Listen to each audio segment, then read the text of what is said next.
You're listening to the Empowered Divorce Podcast, where you practice being the chooser in your life again, one day at a time. Thanks for joining me.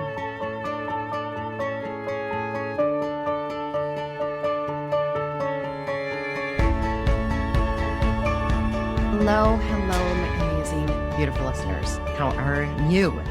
Thank you for being with me today. Thank you for sharing this podcast. Thank you for growing the numbers. I'm continually hearing from so many of you new listeners that I'm cracking up because you guys are like binging, like starting from the beginning and binging the whole podcast. I love it. I do the same thing with some of my favorite podcasts. Thank you for the messages. I am so glad that this is validating so many of you. I think that's the biggest message that I get from people that write in, just how validating it is to know that they are not crazy, first of all, and that this kind of divorce that we're having, that we're experiencing, given betrayal, given abusive behaviors and communication that hid the betrayal, given additional abuse that has happened in a relationship outside, in addition to those abusive behaviors that hid their acting out behaviors. And whether you left or not, having this kind of divorce where if you were the one to initiate it, I can almost guarantee the abusive behaviors increased post-divorce, or the confusion around who this person is increased after the divorce. This is not a normal kind of divorce. So I am very, very glad that this is validating. This is helping those of you who haven't been able to put words or a language to what you're experiencing. That was something that was really beneficial and really helpful for me in my journey, is once I started to study and learn and get educated, having a language to describe my experience was deeply validating. So thank you for sharing your words. It absolutely makes it worth it. I've refused to monetize this podcast to make money off of it and have those dumb commercials. So I want everyone to have access to this kind of hope, this kind of information, so that you know, like I say at the end of every podcast, so that you know that no matter what, you can rebuild your life. You can start creating your life. Today, we're talking about hard. Why is it so hard? And how many of you had these types of thoughts? Why is it so hard? Why does this suck so bad? I am so frustrated with all of this. I am so done healing. Why does healing have to be so hard? Why does divorce have to be so hard? Why does post-divorce? There's so much hard in this journey. And one of the things I hear the most around hard is, why does this take so long? Why does this take so long to heal from? Why does this take so long to get through? Why does this take so long to recover? Please let go of a timeline or any kind of timeline around your healing. Like, just stop. Just stop it. It is just mean. It is not nice to your heart, to your body, to your brain that has been under such an extreme amount of stress for so long. Some of you, decades. Please do not give yourself a timeline around, because what I hear is like, why is it still so hard? It should be easier by now. I completely get it. It's not like I haven't ever thought this. And I know that it never helped. It never helped me move through. Once I shifted my thinking around hard in general, it was a game changer. And that's what I want to help you do today. Because when we're thinking I should be healed by now, or I should be over this, or I should be able to let it go, I shouldn't be this activated or this triggered still. Guess what? You are. So yes, you should be. What do I mean by that? Stop arguing with reality. It just compounds the intensity of all of this. You are still dealing with complex grief and trying to still make sense of what you thought was real, still putting pieces together, what actually was real, and then trying to navigate what is even possible to be real for you in the future. All the while, still having to get up and keep doing the basics of life. Can we first just agree to give yourself a break? I see so many of you in the hustle of this work. Slow down, breathe, Now let's unpack this a little bit further. So like me, my brain loves the learning part of healing. Like all of you that are binging my podcast, right? You're soaking up the knowledge, you're learning. It feels so good. And you find comfort and even energy and control in being able to understand the why, like why they did it, why they're doing it, and why they won't stop. Trying to figure things out in your mind is a way to stay safe, as well as feeds a little bit of that control part for you as well. It's this idea that if I know things, then I'm not going to let this happen again, perhaps. I think that's what my brain likes to say. Let me know all the things, learn all the things, because I'm going to make sure that this never freaking happens again. So along with the thoughts of why is this so hard, it shouldn't be, I also see the brain go to justifying immediately after with what they quote, know. This might sound like, why does this have to be so hard? Well, I guess that's just life. Or I guess sometimes good things come from hard. If you've ever found yourself saying, maybe this is just how life is, I want to pause right here with you, because that phrase holds so much. I often hear this being said with like a sigh after, what, like, I don't know, well, maybe this is just how life is. There's like a quiet grief underneath that part of you that is starting to wonder if you should stop trying to change things, stop trying to be happy, stop trying to create your life or hope for more. It's really important to get curious about what's underneath some of these phrases that you might be telling yourself. Perhaps there's this belief that if you want peace or if you want ease, that might be naive or selfish. This may be where comparative thoughts come in, like, well, it could be worse, or my situation isn't as bad as so and so's. I hear that one a lot. I hear a lot of comparative brains as a way to minimize their own pain, really getting ourselves out of the uncomfortable. Or a trauma response might be showing up here. There's this part that has been taught to tolerate hardship because familiar suffering feels safer than unfamiliar hope. This was my favorite line that I used for years. And I genuinely believed this when I would say, well, I'd rather be pleasantly surprised than disappointed again. I honestly believed that. This is keeping me in a trauma response. Of course, I'm going to be let down. Of course, bad things are going to happen to me, or something along those lines, when I am believing that that's my lot in life, or that's just what I'm just going to focus on that or expect that. Underneath these thoughts could also be some confusion around acceptance and apathy. Sometimes we feel like in order to accept the reality of everything, we just kind of have to lay down and let go of all of our agency and choice. We need to reframe that, where this is what's happening, this is the reality, and I may not like it, but I can meet it with awareness and choice. This is grounded, this is present, this is connected to your agency. Remember, acceptance is actually strength. It is not weakness. It's not relinquish. It's not apathy.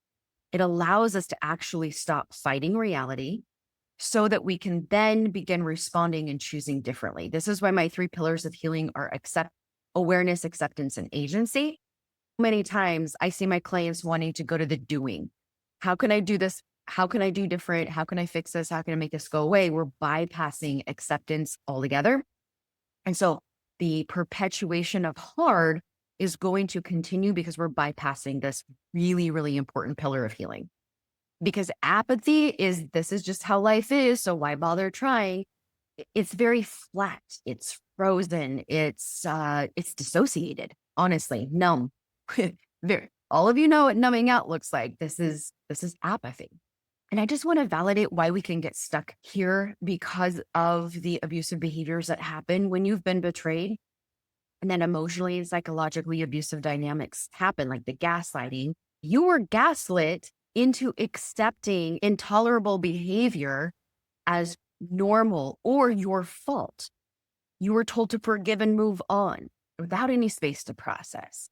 Oftentimes, many of you were rewarded for remaining quiet, compliant, or tolerant, even when these behaviors were hurting you. And so now when you say you're accepting, what's often really happening is that emotional resignation. You don't want to hope. because hope feels unsafe.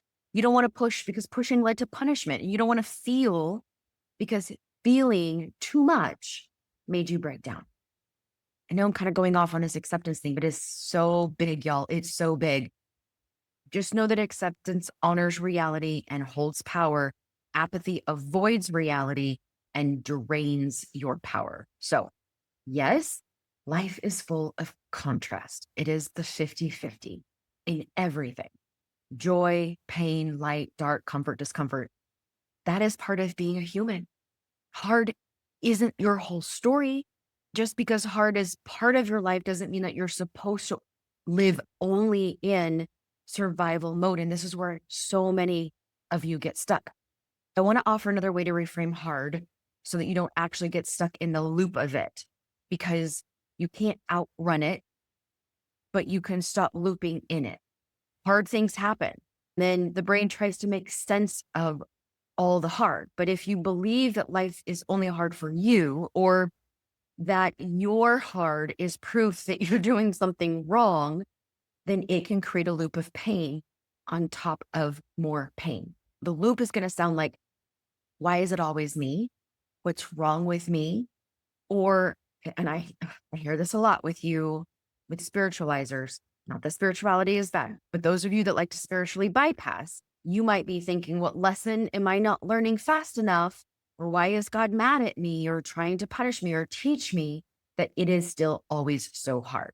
We really have to be careful not to try and use our spirituality or even doctrines and principles of spirituality against ourselves. That is never helpful. You are not going to outsmart hard. You're not going to spiritualize it away. You're not going to learn so much that hard stops visiting you. Life is hard because life is life. When you fight this, we start to overfunction. We read all the books. We listen to all the podcasts. We pray harder. We blame ourselves. And it still hurts despite all of those things. You cannot outrun, outthink, outlearn, or outrighteous the hard of life. I just want you to let that land, not as a discouragement, but let that release from your shoulders the burden that you're carrying, that it's not supposed to be this way. It is because of reality, and it is because we're human. When we stop making hard mean something about us intrinsically, like our worth or our value or lovability or just our humanness, we can release additional suffering that we are not intended to experience. Because hurt isn't a punishment. It's not because you failed. It's not even unique just to you. Hopefully you're picking up on that by listening to this podcast and hearing so many women's stories that you're not alone. I'm not trying to invalidate your pain. We've got to stay anchored in the reality that you're not cursed. You're not alone. You're human. Sometimes where I see this really take a turn in an unhealthy direction is when we believe that hard is always going to happen to just me. And so I'm just going to brace for it. Like I was saying before, that mantra that I truly live by, I'd rather just expect disappointment and be pleasantly surprised. So I'm just going to be disappointed beforehand. That is not a way to live. That is a powerless way to live your life. And I absolutely experienced confirmation bias. Like my brain was constantly looking for what it believed. And so will yours. When you've been betrayed, when you've experienced abuse, your nervous system is going to scan for danger constantly. And that's what's going to keep you living in this survival loop, even when you're out of the actual danger. We need agency to move. We need to have this internal call to action. What can I control? I can only control what's in my bubble. I can't control what happens to me, but I can absolutely shift and control how I relate or handle hard.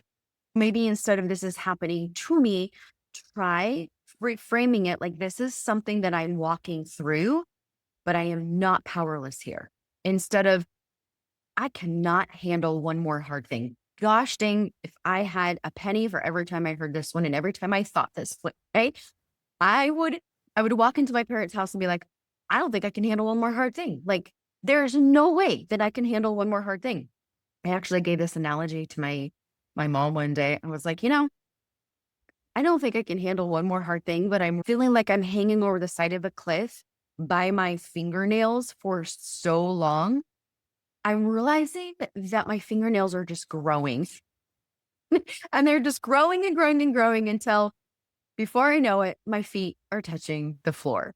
And I actually went home and wrote on a piece of paper and stuck it on my fridge for my kids to see. And I wrote on that paper, we can do hard things. Shifting from I can't handle another dang hard thing to I've done hard before and I can do hard things. And actually, a little while later, I ripped that one up and I wrote, we are doing hard things. That stayed on our fridge in my apartment the whole time. I was talking to my daughter on my lunch break the other day, and she was telling me that she used the phrase, we can do hard things, to my little 2.5-year-old granddaughter, who is in the stage of dressing herself. She wants to be big and she wants to dress herself and pick out her own clothes and put on her own shirt.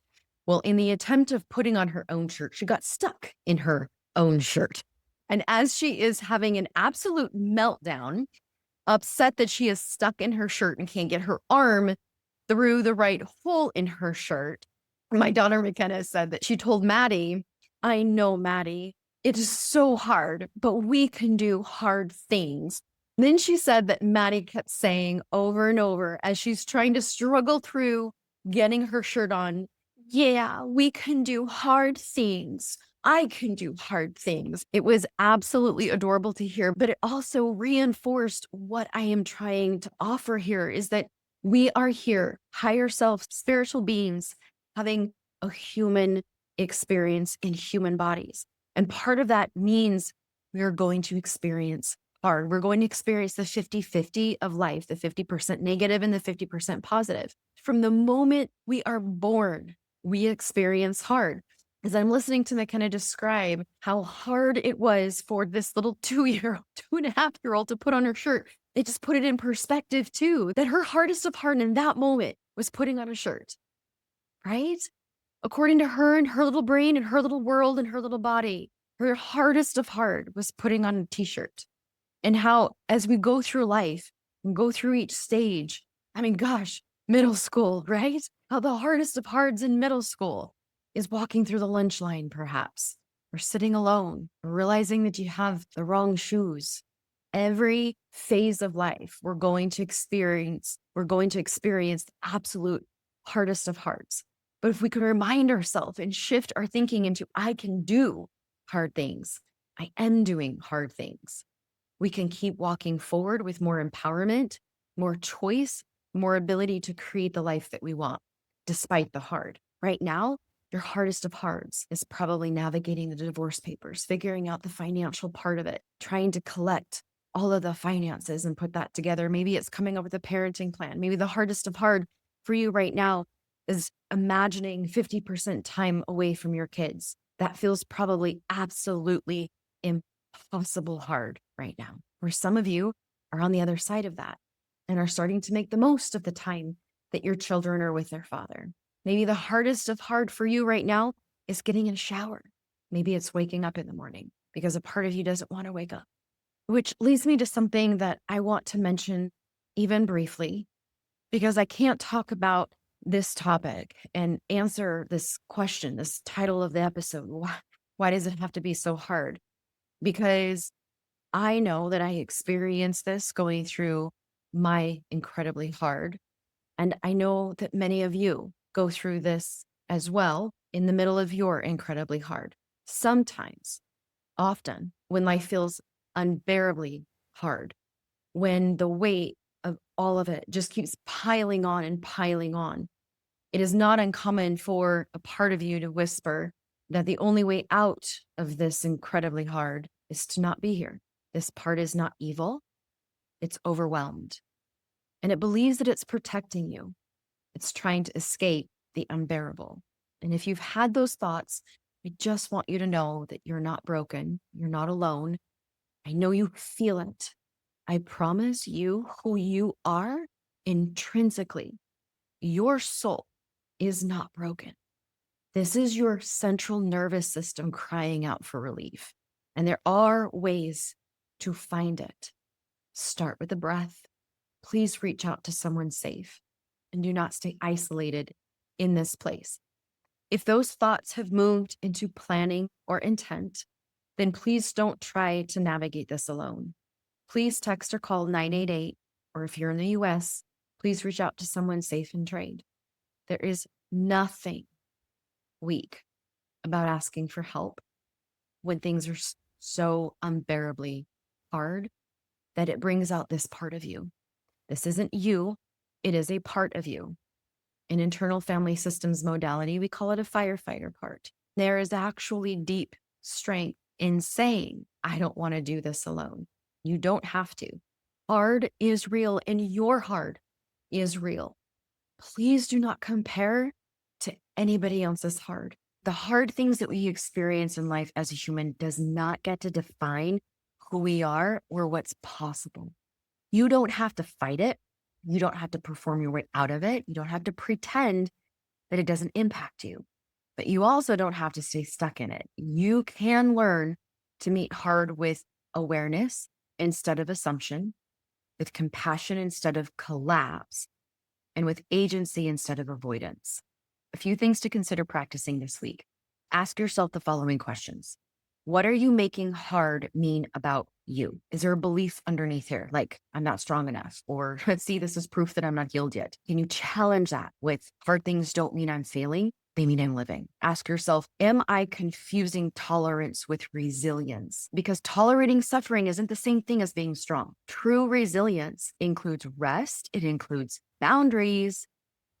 For all of you that don't like boundaries, resilience includes boundaries. It includes asking for help. Ask yourself, is my central nervous system stuck in hard is going to come mode? I'm just going to expect to be disappointed. I'm just going to expect hard things to always happen. Notice if you're bracing, waiting, living in that hypervigilance. It is a trauma response, and getting stuck here prevents your healing. Ask yourself, what would I do differently today if I believed that peace was possible for me? Then the last question to ask yourself is, what kind of hard do I want to choose? Now, this one might throw some of you off because yes, choosing to do hard things shifts the energy of all of it. There's hard that comes from abandoning yourself, rejecting reality, and then there's hard that comes from standing in your truth. I know a lot of you are still holding on to what happened to you in secrecy. I know some of you are still trying to fight to be heard. Stand in your truth. Doesn't mean you have to open your mouth yet, but when people around you don't see what you went through, when people around you are judging maybe your decision to divorce because he's still looking like the nice guy over there, abandoning yourself is going to drain you. Standing in your truth is going to grow you. I hope that you know that you're not alone in the hard. I hope you know that you're not powerless in it. That when you meet hard with all parts of you, with your higher self, you get to choose what parts you carry forward and what parts you let go. Remember, as always, you are the chooser in your life, and you get to create the life that you want despite the hard and because of the hard, because you can. Take care of it. Hey, don't forget to register for the free live Q&A that I hold the first Thursday of every month. This is a place for you to come and feel supported by other women. I teach a concept or tool at the beginning of every live session, and then we open it up to questions. Women do such a good job at validating each other as well. So register for that, link in the show notes, or go to amiewoolsey.com. Live Q&A support the first Thursday of every month. And for those of you that might be afraid of what that next step looks like in a relationship, maybe you're navigating a new relationship or in one, either way, if you are not dating yourself first, then the odds of repeating the same unhealthy or destructive patterns in the next relationship are a lot higher. Come and join me in this Dating From Within workshop, June 12th, 13th, and 14th. You don't want to miss it. It is also so much fun. The link for that in the show notes or amiewoolsey.com. I will see you there. Was born to fly and spread these wings and find my own. I am coming home. Today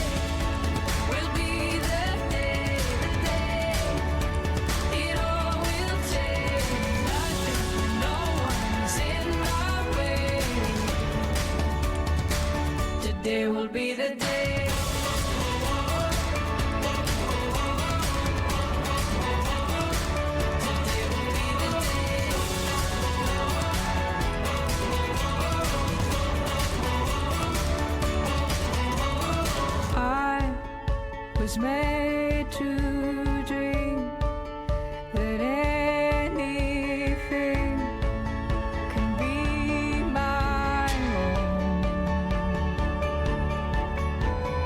I have found my home.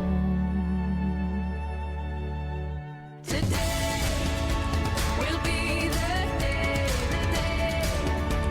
it all will take. Nothing, no one's in my way.